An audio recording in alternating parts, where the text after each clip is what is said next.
Why don't F1 cars refuel? It was rather a long time ago now, but yes, Formula 1 had a long period where the cars needed to refuel during a race. In fact, the first ever time an F1 car stopped during a race for more juice was the 1982 Austrian Grand Prix, when the Brabham team decided it would be quicker to start the race with half a tank of fuel. This lasted all the way up until 2010, when the FIA ruled that you could only change tyres and make tweaks and repairs at pit stops. When refuelling was allowed, you had almighty battles of strategy on the pit wall between teams, with each of them trying to guess how much fuel the rest of the teams had put into their cars, and it was basically a constant game of bluffing, especially when qualifying included setting your fastest lap with race fuel. To the hardcore F1 fan, this was enthralling to watch and really added an extra dimension to the race. So why did they scrap it? It came down to two major factors really: cost and safety. Back then in 2009, and well, I guess still to this day, there was a constant push towards saving as much money as possible to make the F1 circus go round. It was reported by the BBC that the cost of refuelling in Formula 1 was around €1 million per year for each team. When you take into account the people needed to look after the equipment, move it around, construction of it and so on, you can see where the costs rack up. That's not even taking into consideration what would be needed in this day and age to develop an up-to-scratch fueling rig that would have to meet all kinds of additional safety requirements. Big dog teams like Mercedes and Red Bull probably wouldn't even notice $1 million going out of their accounts. But for others that are fighting for survival each year in F1, like Williams for example, every single penny counts. The second factor was safety. One of the most iconic and quite frankly scary pictures in all of Formula 1 was from the 1994 German Grand Prix when Jos Verstappen's car caught fire after fuel was spilt and the entire car went up in flames. Fortunately, all the pit crew and Jos himself were wearing fireproof overalls similar to what firefighters use.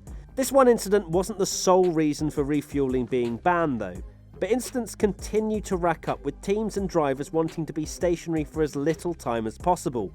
Sometimes they would leave their pit boxes too early and end up ripping the entire fuel hose off and dragging it along the pit lane still attached to the car. Felipe Massa's Singapore 2008 comes to mind as one example. Of course, it adds an element of suspense and drama for the viewer seeing an F1 car come in to refuel, but in the end it wasn't really worth the added risk. A lot of F1 fans out there would argue that refueling made the races much more entertaining, and yes, granted, there were a few iconic moments, such as in 2004, when Michael Schumacher sensationally won the French Grand Prix with a 4-stop strategy. Any excuse to bring up the love of my life, Schumi. But there were also a lot of races where it didn't really impact the end result at all. In fact, if refueling was to be brought back to the modern era of F1 cars, it would have less of an impact on strategy than it used to. With the fuel tanks holding 100 kilograms maximum, they used to hold 180 kilograms, the difference between a heavy fueled up car and a light car would be much smaller.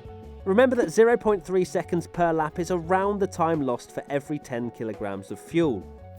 Of course, there is the argument from drivers and fans alike that it would enable the cars to go faster, but the harsh reality is, 1, nobody apart from the fans studying the timing screen would really notice, and 2, refueling really isn't the issue with today's modern F1 cars.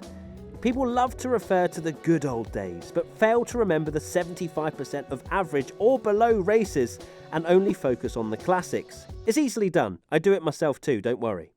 However, the new regulations are coming in next year for 2022, and they focused in on the areas that really will affect the racing. I'm hopeful, guys and girls. Are you? There's one more reason I believe why refueling hasn't come back, and that's the fans.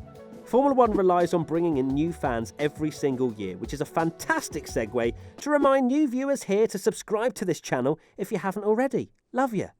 And the element of refueling in races could be somewhat confusing.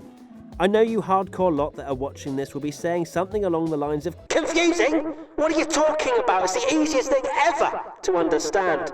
But unfortunately, and I hate to say this, F1 don't really care about the 2% hardcore. They care about the casuals. With fuel loads being different, cars would pit at different times and a lot of overtakes would happen in the stops.